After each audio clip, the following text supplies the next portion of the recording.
자, 오늘은 저희 둘이 합니다. 네. 저랑 형철이랑 둘이 하고 오늘 저희가 다룰 소식은 총 3가지입니다. 늘 그랬듯이 3가지고 첫 번째는 김민재. 사실 뭐 또 민재 하시는데 김민재 선수의 이적설 관련해서 계속 업데이트가 되고 있어서 저희가 이 부분은 좀 다뤄야 될 것 같다라고 생각을 좀 했습니다, 여러분. 의미 있는 정보들이 계속 뜨고 있으니까. 네. 그래서 자, 김민재 소식이 주말 사이에 또 업데이트가 됐습니다. 네. 뭐 바이에른 뮌헨 그리고 맨체스터 유나이티드 사이의 구도에서는 지금까지는 바이에른 승리확률이 좀 더 높아 보이지 않나. 맞아요. 승리확률이 높아 보입니다. 근데 승리는 아닙니다. 아직 맨유도 뛰어들 가능성이 있어요. 네, 뭐 완전히 배제할 수는 없으니까. 몇몇 기자들은 이제 맨체스터 유나이티드가 일단은 늦게라도 뛰어들 것이다라고 얘기를 하고 있으니까 승리 확률이 높다. 바이에른 뮌헨 쪽에서. 그리고 굉장히 여전히 유력한 얘기들이 좀 많이 나온다. 정도로 얘기할 수 있겠네요. 네, 대부분의 언론에서 바이에른이 김민재 형이 좀 가까워졌다. 거의 뭐 구체적인 그런 딜의 세부사항까지도 얘기를 하고 있으니까 그 부분은 우리가 조금 주목해보면 될 것 같고, 지금 뭐 빌트, 뭐 키커, 그리고 이 나폴리 쪽 언론, 뭐 로마노, 굉장히 다양한 기자들한테 얘기가 나오고 있는데 이거 우리가 간단하게 한번 먼저 짚고 넘어가 보겠습니다. 자, 첫 번째 빌트는 투엘 이미 김민재와 이적 관련해서 이야기를 했고 개인적인 만남은 가지지 못했다. 왜냐면 김민재가 지금 군사훈련 중이거든요. 그렇죠. 네. 그래서 뭐 일각에서는 뭐 페이스타임 톡에서 김민재와 연락 중이라고 하는데, 근데 여러분들 이게 제가 그냥 궁금한 건데, 이 군대 훈련소에서 이 군사훈련 받을 때도 핸드폰 요새 쓸 수 있나요? 근데 뭐 아마 이거는 제가 볼 때는 생각보다 그 훈련소 가기 전에 어느 정도 진전이 있었던 거라서 투엘이랑 한번 미팅을 갖췄던 게 아닐까? 사적인 자리에서 페이스타임으로. 전 그러지 않았을까 싶어요. 그러면 그러니까 여기서 얘기가 나온 건 좀 그런 것 같아요. 그러니까 페이스타임을 통해서 김민재와 만났다? 요즘 주말에 준다고요? 이거는 근데 오피셜하게 뭐 김민재 선수의 상황 우리가 알 수 있는 건 아니니까. 네, 그래서 그냥 궁금해서 물어본 거예요. 뭐 훈련소, 그러니까 저기서 뭐 패탐을 했다고 하는데 그래. 이게 그러니까 내가 알기로 요새 그 군대에서 쓰잖아요. 전화도 쓰고 핸드폰 뭐 하는데 근데 훈련소에서도 이거를 쓸 수 있나 싶어가지고 이제 물어본 거고. 본인이 아니면 사실 알 수 없어요. 제가 네. 볼 땐 그렇고, 제가 볼 때 이거는 그 훈련소 가기 전에 미리 우리가 생각했던 것보다 좀 더 빠르게 바이언하고 먼저 진전이 있었던 거죠. 그래서 뭔가 투일과 김민재가 그때 페이스타임으로 한번 만남을 가졌거나, 아니면 지금 에이전시 측하고 그 투엘하고 페이스타임을 통해서도 뭔가 만남을 가진 건데 기자분이 전해드릴 때는 김민재 측이 아니고 김민재? 이래서 바로 그냥 김민재라고 썼을 수도 있겠죠. 그렇죠. 뭐 패탐 통해서 김민재와 뭐 투엘이 연락 중이라고 하는데, 이거는 뭐 제가 봤을 때, 그리고 형철이 뭐 우리가 얘기하고 있지만 뭐 100% 확실한 소식은 아니다. 맞아요.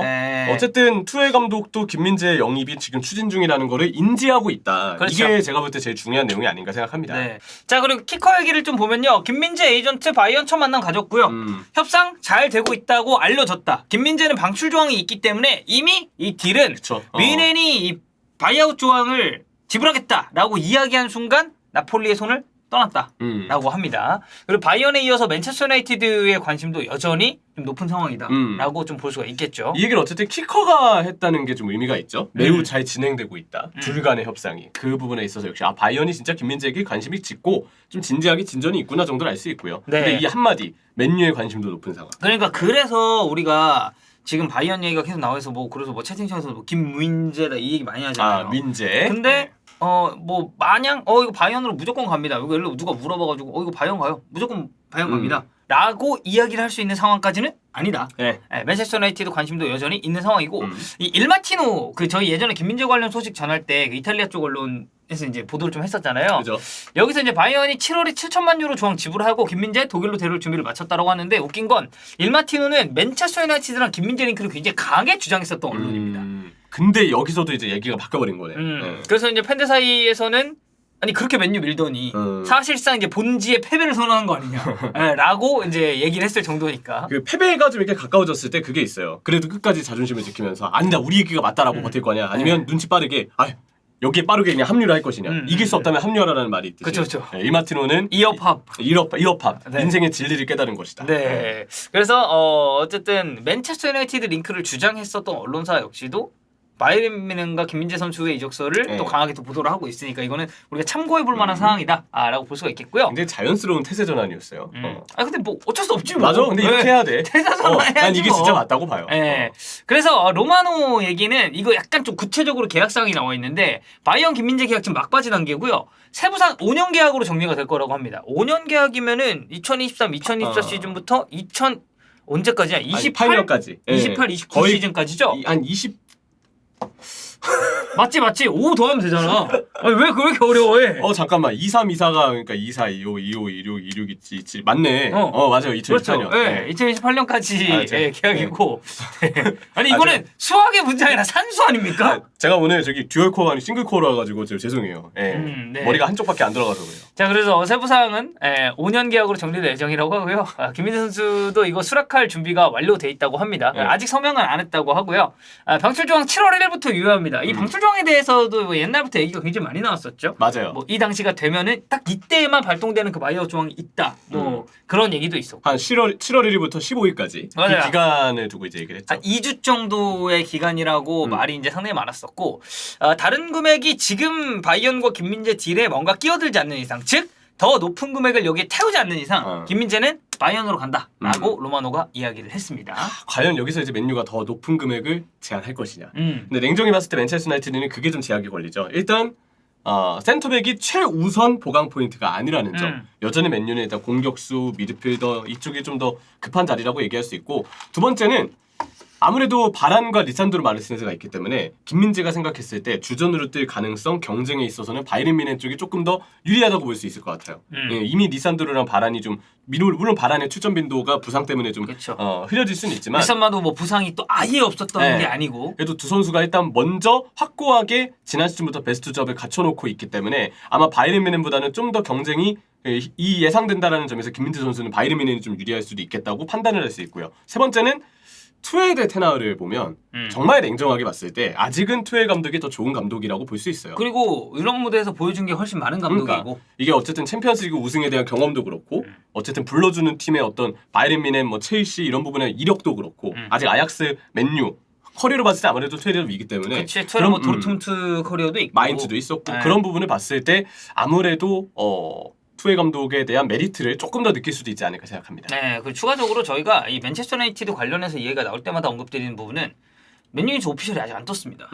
그러니까 거피셜까지만 우리가 얘기를 그렇지. 했었고 이렇게 됐을 때 어떻게 될까라고 형철이랑 저랑 영상을 찍은 적은 있는데 오피셜하게 아직 나온 게 없기 때문에 이 인수 작업 그래서 지금 뭐 영국 쪽에서 그런 얘기도 할 적이 있었어요. 인수 작업이 느려지다 보니까 데클란 라이스 딜에 맨유가 참전을 못했고 이거에 대해서 테나가 굉장히 좀 언짢아한다. 실망할 만하지. 다음 시즌 앞두고 빨리 보강해야 되는데 맨유 올 시즌 보면요 마지막에 다들 지쳐가지고 뛰지 못하는 그런 상황들이 있었던 거, 주전 비주전 격차 굉장히 심했던 거 이런 거 봤을 때 테나우는 지금 정말 얘기하고 싶은 게 많을 거예요. 보강해야 된다. 우리 보여준 거 못 봤냐? 우리가 이렇게까지 보여줬는데 여기에 선수단 더 써야 되는데 원래 뭐 3월 4월까지 그 인수해준다고 하는 게 아직도 늦어지니까 테나 입장에서는 답답할 만한 거죠. 네, 그래서 뭐 그런 부분에 대해서는 조금 뭐 이해를 할 만한 것 같고 그래서 어쨌든 지금 바이언은 굉장히 가까운 상황이다라고 보시면 되겠습니다. 이 바이언이 이제 추가적으로 김민재 말고 다른 선수도 영입하려고 이제 링크가 나고 있는 게 수비수들이 좀 많은데 맞아요. 일단은 루카스 헤르난데스와 벤자민 파바르가 이제 사실상 이제 이탈이라고 봐야 될 것 같죠. 그래서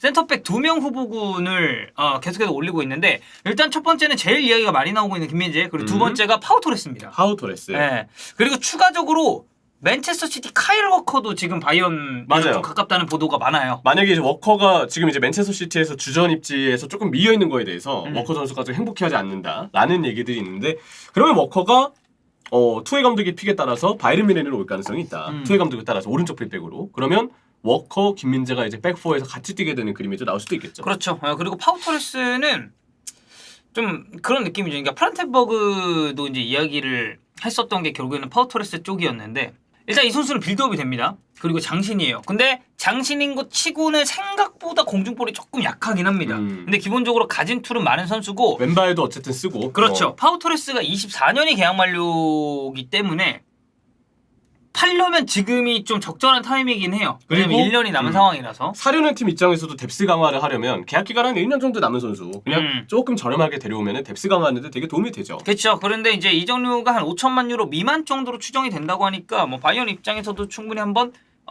얘기는 해볼 수 있을 정도의 이제 금액이다라고 볼 수 있겠고 지금 저희가 언급한 게 파우토레스, 카이러커 그리고 뭐 이제 1순위로 김민재 얘기가 많이 나오고 있다고 말씀을 드렸는데 바이언도 지금 이적 시장에서 보강해야 될 포인트가 좀 많아요. 일단 키미의 부담을 좀 덜어줄 수 있는 그리고 이 백포 라인 혹은 이제 뭐 백스리 라인이 될 수도 있겠죠. 이 선수를 좀 원하고 있는 원래는 이제 데클란 라이스 얘기가 좀 많았었다가 있었죠. 바이언이 지금 약간 빠지는 지금 상황이 될 테고 이선 자원들도 상당히 부진하고 있기 때문에 여기서 누군가가 나간다면 특히 이제 마네 같은 경우는 굉장히 좀 팬들 입장에서는 좀 아쉬운 케이스니까. 그래서 선수 판매 우선 그리고 2선 자원에 대한 보강이 이루어질 수도 있다.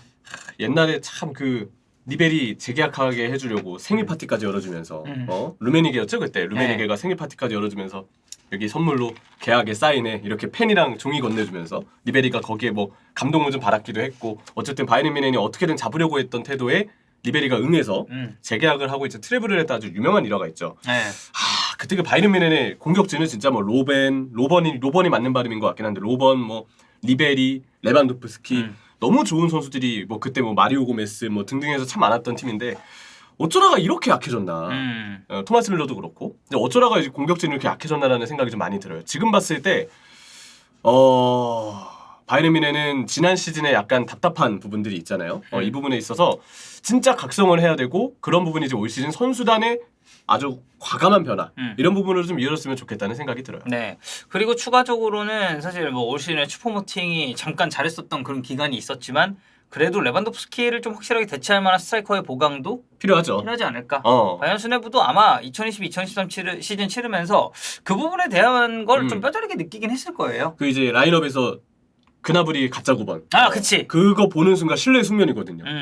그렇기 때문에 슈퍼모팅이 생각보다 이제 부상으로 빠졌던 기간도 잠깐 있었죠. 그러다 보니까 경기를 좀 못 나왔던 기간에는 막 밀러가 가짜 9번이 되기도 하고 그나브리가 또 가짜 9번 돼서 몸이 커진 그나브리가 아무것도 못하고 경기에서 지워지기도 하고 했었는데 전문 공격수 보강이 매우 필요하다는 결론도 세울 수가 있습니다. 네, 그래서 어쨌든 바이에른은 지금 김민재와 매우 가까운 상황이고 김민재 선수 외에도 추가적으로 요런 보강 포인트 정도로 잡고 있다라고 봐주시면 될 것 같습니다, 여러분들.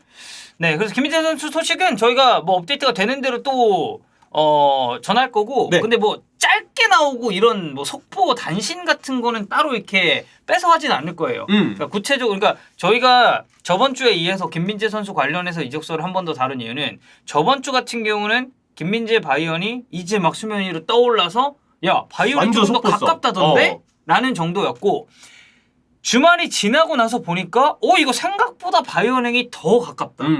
그리고 로마노 같은 경우는 구체적인 뭐 계약 기간이라든지 아니면 뭐 이적료 뭐 이제 뭐 바이아웃을 뭐 지른다라는 얘기도 있고 그리고 뭐 다른 구단 끼어들지 않는 이상은 김민재 바이언으로 간다라고 이제 좀 구체적으로 얘기가 나오고 있었기 때문에 저희가 다시 한번 다룬 거고 여기서 조금 더 추가적인 소식이 보태졌을 때 저희가 김민재 선수 얘기는 다시 하지 맞아요. 않을까. 그리고 이거 우리가 어쨌든 지금 월요일 라이브라는 부분도 좀 살펴주시면 좋겠어요. 맞아요. 월요일이기 때문에 주말 중에 소식이 나온 부분을 아예 안 다루고 갈 수는 없어서 그래서 그 부분에서 김민재 선수 주제를 한 번 더 담았고 제 생각에는 오피셜은 조금 지나야 될 것 같긴 해요. 거피셜 정도까지는 지금 정리가 되고 있는데 분명 일단 7월은 지나야 돼요. 맞아요. 오피셜이 뜨려면은 조금 더 기다리긴 해야 된다. 그러니까 뭐 합의를 미리 할 수는 있겠지만 그 나폴리 입장에서는 뭐 굳이 어차피 7월 되면은 그때 딱 열리는데 맞아요. 뭐 공식적으로는 아마 그때쯤 돼서 오피셜 소식을 좀 기다리면 되지 않을까? 네. 라고 생각이 좀 듭니다.